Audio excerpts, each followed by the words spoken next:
DK Shivakumar ಸಹೋದರ DK Suresh ಬಗ್ಗೆ ನಿಮಗೆಷ್ಟು ಗೊತ್ತು? ಇವರನ್ನ ಡಿಕೆಶಿ ಬೆಳೆಸಿದ್ದು ಹೇಗೆ? ಅಣ್ಣನ ಎಲ್ಲಾ ಕಷ್ಟಗಳಲ್ಲಿ ಹೇಗೆಲ್ಲ ಹೆಗಲು ಕೊಟ್ರು? ಡಿಕೆ ಸುರೇಶ್ ಹೆಂಡತಿ ಮಗ ಯಾರು ಗೊತ್ತಾ? ಇವರ ಆಸ್ತಿ ಎಷ್ಟಿದೆ? ಎಲ್ಲವನ್ನು ಈ ವಿಡಿಯೋದಲ್ಲಿ ಹೇಳ್ತೀವಿ. ಅದಕ್ಕೂ ಮುನ್ನ ನೀವಿನ್ನೂ ನಮ್ಮ ಚಾನೆಲ್ಗೆ ಸಬ್ಸ್ಕ್ರೈಬ್ ಆಗಿಲ್ಲ ಅಂದ್ರೆ ಈ ಕೂಡಲೇ ಆಗಿ ಪಕ್ಕದ ಗಂಟೆ ಗುರುತಿನ ಮೇಲೆ ಕ್ಲಿಕ್ ಮಾಡಿ. ಜನನ ಮತ್ತು ಬಾಲ್ಯ. ಡಿಕೆ ಸುರೇಶ್ ದೊಡ್ಡಾಲಹಳ್ಳಿ ಕೆಂಪೇಗೌಡ ಸುರೇಶ್ ಇವರು 1966ರ ಡಿಸೆಂಬರ್ 18ರಂದು ರಾಮನಗರದಲ್ಲಿ ಜನಿಸಿದ್ರು. ಇವರ ತಂದೆ ಕೆಂಪೇಗೌಡ, ತಾಯಿ ಗೌರಮ್ಮ, ಅಣ್ಣ ಕನಕಪುರ ಬಂಡೆ ಅಂತ ಹೆಸರಾಗಿರೋ ಡಿಕೆ ಶಿವಕುಮಾರ್. ಅಣ್ಣ ಡಬಲ್ ಡಿಗ್ರಿ ಮಾಡಿದ್ರೆ ಡಿಕೆ ಸುರೇಶ್ ಓದಿದ್ದು ಸೆಕೆಂಡ್ PUC ವರೆಗೆ ಮಾತ್ರ. ಅಂದ ಹಾಗೆ ಡಿಕೆ ಸುರೇಶ್ ಡಿಕೆ ಶಿವಕುಮಾರ್ಗಿಂತ 4 ವರ್ಷ ಸಣ್ಣವರು. ಕೃಷಿ, ಉದ್ಯಮ, ರಾಜಕೀಯ ಹೀಗೆ PUCಗೆ ಶಿಕ್ಷಣ ನಿಲ್ಲಿಸಿದ ಡಿಕೆ ಸುರೇಶ್ ನಂತರದಲ್ಲಿ ಕೃಷಿ ಮತ್ತು ಉದ್ಯಮದಲ್ಲಿ ತೊಡಗಿಸಿಕೊಂಡ್ರು. ಮತ್ತೊಂದು ಕಡೆ ಅಣ್ಣ ಡಿಕೆ ಶಿವಕುಮಾರ್ ರಾಜಕೀಯದಲ್ಲಿ ಸಕ್ಸಸ್ ಕಾಣೋಕೆ ಶುರು ಮಾಡಿದ್ರು. ಸಾತನೂರು ಕ್ಷೇತ್ರದಿಂದ ವಿನ್ ಆದ್ರು, ಸಚಿವರು ಆದ್ರು. ನಂತರದಲ್ಲಿ ಡಿಕೆ ಸುರೇಶ್ರನ್ನು ಕೂಡ ಕನಕಪುರದಲ್ಲಿ ನಿಧಾನವಾಗಿ ರಾಜಕೀಯದಲ್ಲಿ ಬೆಳೆಸೋಕೆ ಶುರು ಮಾಡಿದ್ರು ಡಿಕೆಶಿ. ಅನಿತಾ ಕುಮಾರಸ್ವಾಮಿ ವಿರುದ್ಧ ಮೊದಲ ಗೆಲುವು. 2013ರಲ್ಲಿ ಬೆಂಗಳೂರು ಗ್ರಾಮಾಂತರ ಕ್ಷೇತ್ರದ ಸಂಸದರಾಗಿದ್ದ ಕುಮಾರಸ್ವಾಮಿ ತಮ್ಮ ಸ್ಥಾನಕ್ಕೆ ರಾಜೀನಾಮೆ ನೀಡಿದ್ರು. ಆಗ ತೆರವಾದ ಸ್ಥಾನಕ್ಕೆ ಡಿಕೆ ಸುರೇಶ್ ಸ್ಪರ್ಧಿಸಿದ್ರು. JDSನಿಂದ ಅನಿತಾ ಕುಮಾರಸ್ವಾಮಿ ಸ್ಪರ್ಧಿಸಿದ್ರು. ಆದ್ರೂ ಈ ಚುನಾವಣೆಯಲ್ಲಿ ಡಿಕೆ ಶಿವಕುಮಾರ್ ಪ್ರಭಾವದಿಂದ ನಿರಾಯಾಸವಾಗಿ ವಿನ್ ಆಗಿದ್ರು ಡಿಕೆ ಸುರೇಶ್. ನಂತರ 2014, 2019ರಲ್ಲೂ ಅದೇ ಕ್ಷೇತ್ರದಿಂದ ವಿನ್ ಆಗಿ ಹ್ಯಾಟ್ರಿಕ್ ಬಾರಿಸಿದ್ರು. ಆದ್ರೆ ಈ ಸಲ ಲೋಕಸಭೆ ಚುನಾವಣೆಯಲ್ಲಿ ದೇವೇಗೌಡರ ಅಳಿಯ ಮಂಜುನಾಥ್ ವಿರುದ್ಧ ಡಿಕೆ ಸುರೇಶ್ ಸೋಲು ಕಂಡಿದ್ದಾರೆ. ಅಣ್ಣ ಡಿಕೆಶಿಗೆ ಸದಾ ಬೆನ್ನೆಲುಬು. ಡಿಕೆಶಿಯನ್ನು ಕಾಂಗ್ರೆಸ್ನ ಟ್ರಬಲ್ ಶೂಟರ್ ಅಂತ ಕರೆಯಲಾಗುತ್ತೆ.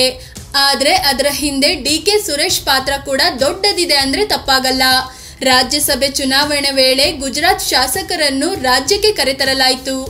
ಆಗ ಅವರನ್ನು ಕಾದಿದ್ದು ಡಿಕೆ ಶಿವಕುಮಾರ್ ಮತ್ತು ಇದೇ ಡಿಕೆ ಸುರೇಶ್. ಇದಾದ್ಮೇಲೆ ಡಿಕೆ ಶಿವಕುಮಾರ್ ಮೇಲೆ IT, ED ದಾಳಿಯಾಗಿ ಜೈಲು ಸೇರಿದ್ರು. ಆಗ ಪ್ರತಿ ಹಂತದಲ್ಲೂ ಡಿಕೆ ಶಿವಕುಮಾರ್ ಮತ್ತವರ ಕುಟುಂಬದ ಜೊತೆಗೆ ನಿಂತವರು ಈ ಡಿಕೆ ಸುರೇಶ್. ಕೊನೆಗೆ ED ಅಂದ್ರೆ ಜಾರಿ ನಿರ್ದೇಶನಾಲಯ ಇವರನ್ನು ಕೂಡ ವಿಚಾರಣೆಗೆ ಒಳಪಡಿಸಿತು. ಆದ್ರೂ ಅಣ್ಣನನ್ನು ಬಿಟ್ಟುಕೊಡ್ಲಿಲ್ಲ. ಚುನಾವಣೆಯಲ್ಲಿ ಕನಕಪುರದ ಉಸ್ತುವಾರಿ. ಕಳೆದ ವಿಧಾನಸಭೆ ಚುನಾವಣೆಯಲ್ಲಿ ಡಿಕೆ ಶಿವಕುಮಾರ್ KPCC ಅಧ್ಯಕ್ಷರಾಗಿದ್ರಿಂದ ಅವರ ಕ್ಷೇತ್ರ ಮಾತ್ರವಲ್ಲದೆ ಇಡೀ ರಾಜ್ಯಾದ್ಯಂತ ತಿರುಗಿ ಪ್ರಚಾರ ಮಾಡಬೇಕಾದ ಅನಿವಾರ್ಯತೆ ಇತ್ತು. ಆದರೆ ಡಿಕೆಶಿಯನ್ನು ಕಟ್ಟಿಹಾಕಲು ಬಿಜೆಪಿ ಅವರ ವಿರುದ್ಧ ಒಕ್ಕಲಿಗ ನಾಯಕರಾದ ಆರ್ ಅಶೋಕ್ರನ್ನ ತಂದು ನಿಲ್ಲಿಸಿತು. ಆದರೆ ಡಿಕೆ ಶಿವಕುಮಾರ್ ಕನಕಪುರಕ್ಕೆ ಹೋಗಿದ್ದು ಜಸ್ಟ್ 2 ದಿನ ಅಷ್ಟೇ. ಆದ್ರೂ ಅಲ್ಲಿ 1 ಲಕ್ಷ ಮತಗಳ ಅಂತರದಲ್ಲಿ ಡಿಕೆ ಶಿವಕುಮಾರ್ ಗೆದ್ದು ಬಂದ್ರು. ಇದರ ಹಿಂದೆ ಡಿಕೆ ಸುರೇಶ್ ಅವರ ಶ್ರಮ ತುಂಬಾ ಇತ್ತು. ಕನಕಪುರದಲ್ಲಿ ಡಿಕೆಶಿ ಚುನಾವಣೆಯ ನೇತೃತ್ವ ವಹಿಸಿಕೊಂಡಿದ್ದೆ ಈ ಡಿಕೆ ಸುರೇಶ್. ಡಿಕೆ ಸುರೇಶ್ ಆಸ್ತಿ ಎಷ್ಟು? ಡಿಕೆ ಶಿವಕುಮಾರ್ ಈ ಸಲ ಚುನಾವಣೆಗೆ ಸಲ್ಲಿಸಿದ್ದ ಅಫಿಡವಿಟ್ ನಲ್ಲಿ ಹತ್ತತ್ರ 1400 ಕೋಟಿಗೂ ಅಧಿಕ ಮೊತ್ತದ ಆಸ್ತಿ ಘೋಷಿಸಿಕೊಂಡಿದ್ದಾರೆ. ಹಾಗಾದ್ರೆ ಡಿಕೆ ಸುರೇಶ್ ಆಸ್ತಿ ಎಷ್ಟಿರಬಹುದು ಅನ್ನೋ ಕುತೂಹಲ ಮೂಡುತ್ತೆ. ಇವರು 593 ಕೋಟಿ ರೂಪಾಯಿ ಮೌಲ್ಯದ ಆಸ್ತಿ ಹೊಂದಿದ್ದು 150 ಕೋಟಿ ರೂಪಾಯಿಯಷ್ಟು ಸಾಲ ಕೂಡ ಹೊಂದಿದ್ದಾರೆ. ಡಿಕೆ ಸುರೇಶ್ ಹೆಂಡತಿ ಮಗ ಯಾರು? ಡಿಕೆ ಸುರೇಶ್ ತಮ್ಮ ಅಫಿಡವಿಟ್ ನಲ್ಲಿ ತನ್ನ ಪತ್ನಿ ಮತ್ತು ಮಗನ ಬಗ್ಗೆ ಮಾಹಿತಿ ನೀಡಿದ್ದಾರೆ. ಪತ್ನಿ ಈಗಾಗಲೇ ದೂರವಾಗಿದ್ದು ಇಬ್ಬರ ನಡುವೆ ವಿಚ್ಛೇದನವಾಗಿದೆ. ಮಗನ ಹೆಸರು ಕೇಶಿನ್ ಸುರೇಶ್ ಅಂತಷ್ಟೇ ಮಾಹಿತಿ ನೀಡಿದ್ದಾರೆ. ಇಬ್ಬರು ತಮ್ಮಿಂದ ದೂರ ಇರೋದ್ರಿಂದ ಅವರ ಆಸ್ತಿಯ ಬಗ್ಗೆ ಮಾಹಿತಿ ನೀಡಿರಲಿಲ್ಲ. ಜೊತೆಗೆ ಪಬ್ಲಿಕ್ ಆಗಿಯೂ ತಮ್ಮ ಪತ್ನಿ ಮಗನ ಬಗ್ಗೆ ಹೇಳ್ಕೊಂಡಿರಲಿಲ್ಲ.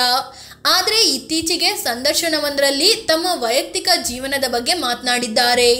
ನನ್ನ ಮತ್ತು ಪತ್ನಿ ನಡುವೆ ಮೊದಲಿನಿಂದಲೂ ಹೊಂದಾಣಿಕೆ ಇರಲಿಲ್ಲ. ಅವರ ಚಿಂತನೆಯೇ ಬೇರೆ ಇತ್ತು, ನನ್ನ ಚಿಂತನೆಯೇ ಬೇರೆ ಇತ್ತು. ಹೀಗಾಗಿ ಇಬ್ಬರು ಸಪರೇಟ್ ಆದ್ವಿ. ನನ್ನ ಮಗ ಡಿಗ್ರಿ ಕಂಪ್ಲೀಟ್ ಮಾಡಿದ್ದು ತಾಯಿ ಜೊತೆ ವಾಸವಾಗಿದ್ದಾನೆ. ಇಂದಿಗೂ ನಾನು ಪತ್ನಿ ಮತ್ತು ಮಗ ಇಬ್ಬರ ಬಳಿಯೂ ರೆಗ್ಯುಲರ್ ಆಗಿ ಮಾತನಾಡ್ತಾ ಇರ್ತೀನಿ. ಮಗನ ಬಗ್ಗೆ ಹಲವಾರು ಕನಸುಗಳು ಇವೆ ಅಂತ ಹೇಳ್ಕೊಂಡಿದ್ದಾರೆ.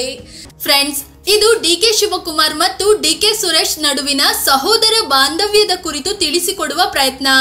ಇವರ ಬಗ್ಗೆ ನಿಮಗೇನ್ ಅನ್ಸುತ್ತೆ? ಕಾಮೆಂಟ್ ಮಾಡಿ ನಿಮ್ಮ ಅಭಿಪ್ರಾಯ ತಿಳಿಸಿ. ಹಾಗೆ ನೀವಿನ್ನು ಇಂಡಿಯಾ ರಿಪೋರ್ಟ್ಸ್ಗೆ ಸಬ್ಸ್ಕ್ರೈಬ್ ಆಗಿಲ್ಲ ಅಂದ್ರೆ ಈ ಕೂಡಲೇ ಆಗಿ ಪಕ್ಕದ ಗಂಟೆ ಗುರುತಿನ ಮೇಲೆ ಕ್ಲಿಕ್ ಮಾಡಿ. ಧನ್ಯವಾದ.